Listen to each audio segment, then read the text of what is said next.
Арнаның тікелей эфирінде жаңа күн бағдарламасы біз хабарымызды одан әрі жалғастырамыз. Елбасының қазақстандықтардың әл-ауқатының өсуі, табыс пен тұрмыс сапасын арттыру атты жолдауында сыбайлас жемқорлықтан ада өңірлер стратегиясын өңірлерде тәжірибеге енгізу туралы тапсырма берген болатын. Бүгінде осыған орай барлық өңірлерде тиісті жобалық кеңселер құрылып жұмыс жасауда.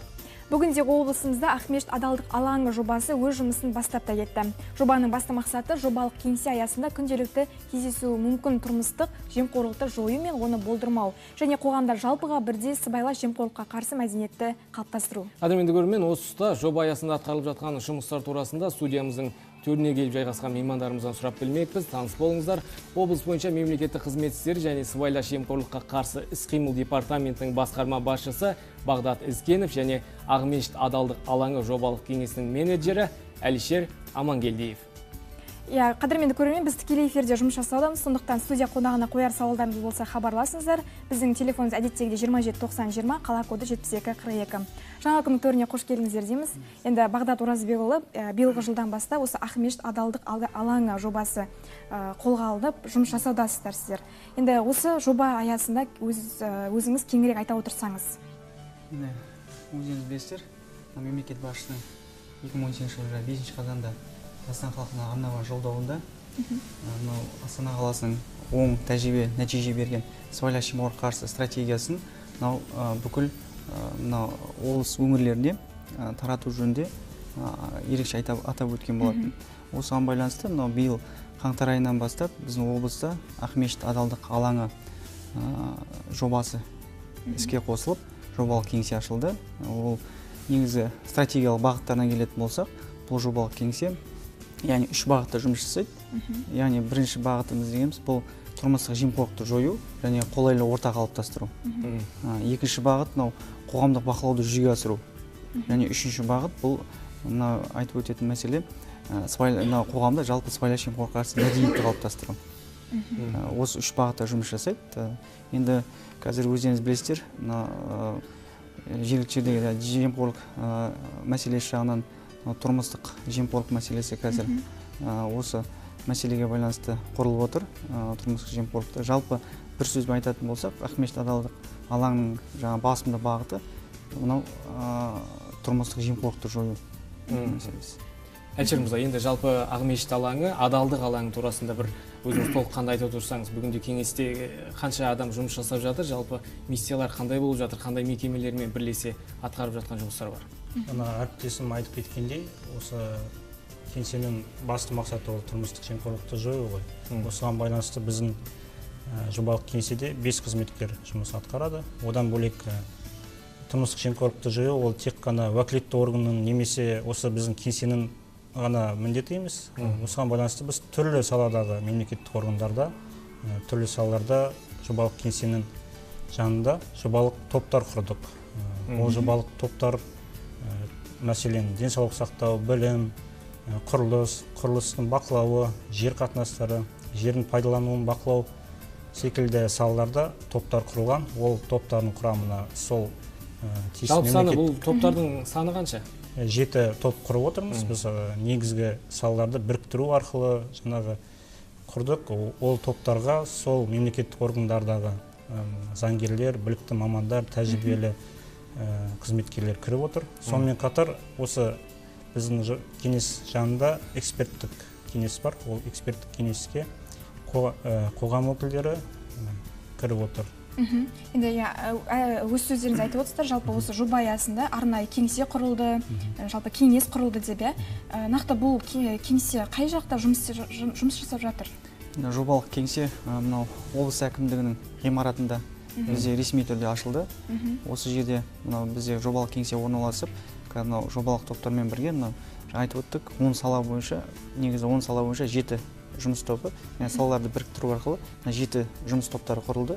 Осы 7 жұмыс топтарымен тығыз байланыста жұмыс жасай отырып, осы жобалық кеңседе тұрмыстық жемқорлықты жою бағытында шаралар жүргізетін болады. Жалпы енді бұл жобаның нақты өзінің діттеген мақсатына жету үшін нақты қандай жұмыстар атқарылып жатыр дәл қазіргі таңда? Енді дәл қазіргі таңда шын айтқанда өздеріңіз білесіздер, халықпен көп қарым-қатынаста болатын салалар бар. Мысалы, біз қазіргі таңда халықтың ең көп қатынасатын салалар, денсаулық сақтау саласы, білім саласы деген сияқты ауқымды салалардан, негізі осы салалардан бастап біз қазір жұмыс жасап жатырмыз. Негізінен осы салаларда білесіздер өздеріңіз, емханалық қызметте болсын, жағы түрлі медициналық анықтамалар беру, санитарлық книжкалар беру деген мәселе сияқты осындай мәселелерде негізі жемқорлықтың жаңағы тәуекелдері болуы мүмкін, тұрмыстық жемқорлық тәуекелдері. Сондықтан осы бағытта біз қазір мониторинг жұмыстарын жүргізіп жатырмыз, жобалық топтармен. Мынау негізгі мақсат айтып отырып, мынау қызмет түрлерінің ішінде мынау қағаз жүзінде берілетін қызмет түрлерін электронды форматқа өткізу мәселесі. Сондай жаңағы қолайлы жағдай жасау деп айтып кеттік. Бұл жаңа мына емханаларда, халық көп шоғырланған орындарда арнайы сол топ отыра ма сол жақта қалайсың ба? Жоқ, бұл топ жалпы бұл жерде қазір мынау зерттеу жұмыстар, мониторинг жұмыстарын жүргізіп, оның қорытындысымен ұсыныс беріп, яғни тиісті түрде жаңағы мына тұрмыс жемқорлық жоятын шаралар қабылдайтын болады. Мынау енді қолайлы жағдай жасау деген мәселе, бұл жаңа мынау осы топтар тиісті ұсыныс беру арқылы айтатын болсақ, жаңа айттым ғой, халық көп шоғырланған жерлерде, яғни сервистік қызмет көрсету. Мынау қазір өзіңіз білесіз, қазір электронды қызмет, электронды мынау кезектілік деген мәселе мысалы емханалар енгізіліп жатыр.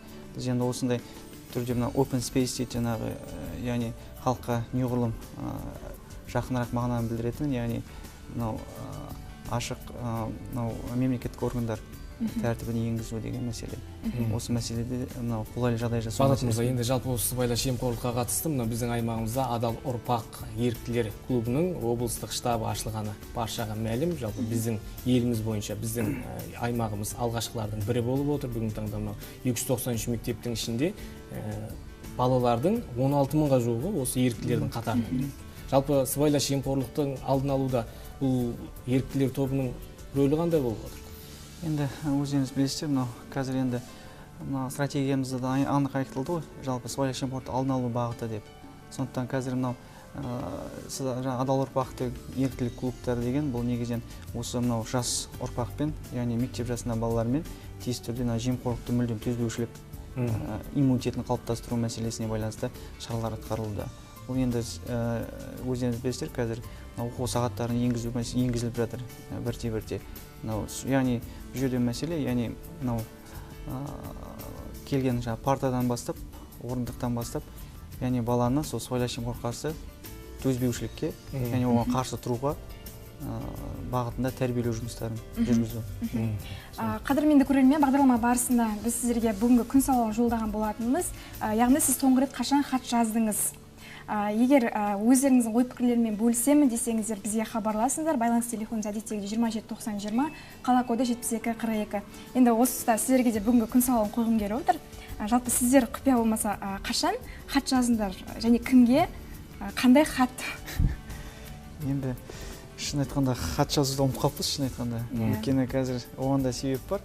Жалпы қазір өздеріңіз білесіздер, ақпараттық кеңістіктің дамыған, яғни ақпарат технологияның дамыған заманда өмір сүріп жатырмыз ғой. Сондықтан көбінесе енді қазір шын айтқанда бір қолдап жазатын бір мәжбүр жоқ. Бірақ енді жаңағы қазір есімізді алып отырсақ, мектеп қабырғасында оқып жүрген кезде мүмкін бір жазған болатын шығарсыз. Енді ол кезде жаздық қой. Қандай хат еді және кімге арналды? Енді ол кезде шын айтқанда мектеп жасында партада отырған кезде бұрын білесіздер, өзі жағы ұялы телефон жоқ, сообщение жаңағы не дейді, хабарландыру жібере алмайтын заманда енді шын айтқанда. Ол кезде несін жасайық, жаздық енді.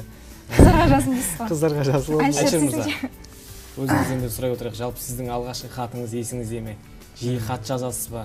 Алғашқы махаббатыңызға жазған хатыңыз қай кезде болды? Өзім мен мектеп қабырғасында оқыған кезде, ол кезде әлеуметтік желілер дамыған болатын тұғын. Сол себептен біз енді мүлде хат жазбадым дегенге сенбейміз. Хат жаздым, бірақ қазір есімде нақты болмай тұр. Көбінесе бірақ біз андай мейрам күндері құттықтау ретінде хат жазатын тұғымыз.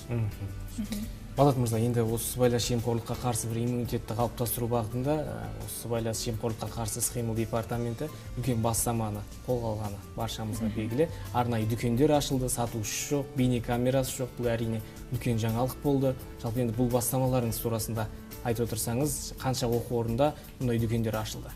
Қандай жоспарлар бар? Енді өте орынды сауал. Жалпы мынау айтып отырық қой, бұл барлық жасалып жатқан шара жалпы біздің жаңа өскелең ұрпақты қарсы тәрбиелеу, жемқорлыққа қарсы тәрбиелеу. Соның бірі мынау жаңағы яғни адалдық дүкендер деген жоба. Бұл қазір жоба бізде мынау облыстағы 3 жоғары оқу орындарында және мынау орта кәсіптік техникалық арнаулы оқу орындарында бізде ашылды. Ал мынау қазіргі таңда мынау орта мектептерде ашылу жұмыстары жүріп жатыр. Қазір біздің облыс орталығында қазір біз 5 мектепте біз аштық. Негізінен бұл айтып өтетін мәселе, яғни бұл жерде яғни сатушы жоқ, арнайы сатушы болмайды. Балалар кез келген тауарын, өзінің тауарын кез келген, яғни өзінің ақшасына келіп сатып алып, тиісті түрде затын алып кетеді, тауарын алып кетеді. Түсінікті. Енді біздің бағдарламамыз тікелей эфирде болғандықтан уақытпен де санасуымыз қажет. Бағдарлама төрінен табылып, уақыт бөліп, осы қажетті ақпаратпен бөліскендеріңізге біз алғыс айтамыз. Әрқашанда жұмыстарыңыз берекелі болсын, нәтижелі болсын дейміз. Аман сау болыңыздар.